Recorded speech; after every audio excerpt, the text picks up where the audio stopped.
Hi everybody, it's Honest John again. Now, with great fanfare, Ted Cruz announced his candidacy for the presidency. He's the first Republican to officially jump into the race. Now,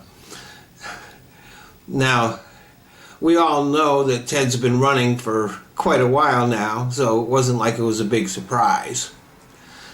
And we know there's a lot of other Republicans that are running now, and that they're not going to, they're going to announce their candidacy later, but we all know who's running, you know, Rand and Mike Huckabee and all those people.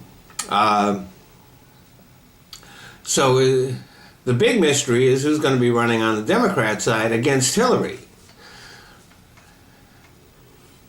So Cruz gave his speech at Liberty University in front of 800 mostly bored-looking students who were required to attend. Now, there's an interesting narrative that Ted Cruz would like for everyone to believe.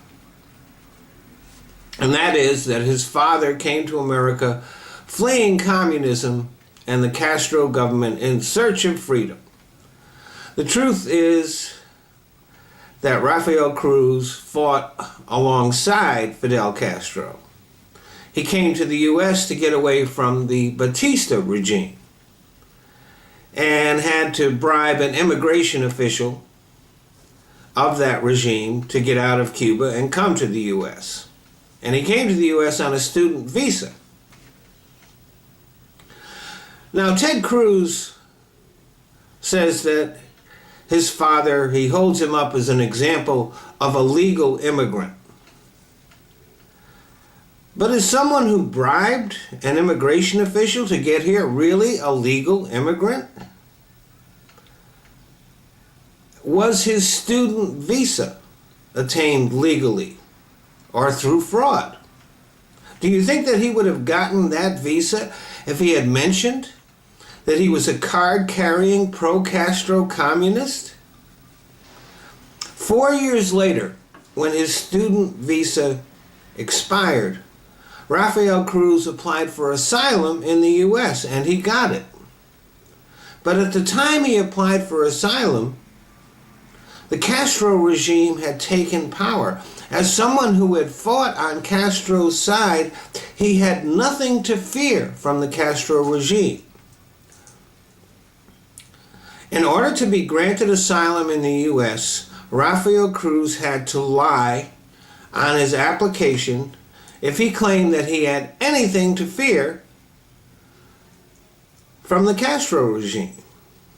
Now, Rafael then went to Canada, worked in the oil fields, became a Canadian citizen. He became a U.S. citizen in 2005. Ted was born in Canada. His mother was an American citizen. But in order for Cruz to be eligible for the presidency, his mother had to have spent at least 10 years prior to Cruz's birth living in the United States, 5 of them after the age of 14. Unlike Obama, who was born in Hawaii, Cruz, there's a good chance that he might not be eligible to be president. So when he's talking about the Constitution, maybe he better mention that a little less, because the Constitution might say that he can't be president. But back to his father. As I mentioned, his father obtained his citizenship in 2005, but is that a legal and valid citizenship? I mean, you have the bribery and the lies that got him here. You have the lies on his application for asylum. So it could be, a case could be made that Rafael Cruz obtained his citizenship in the United States through fraud. And therefore, he is not legally a U.S. citizen. That would create some delicious irony because Ted Cruz is one of the most virulent anti-immigration activists in the Republican Party.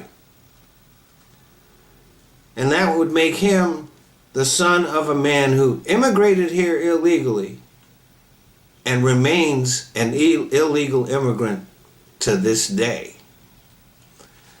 Thanks for listening.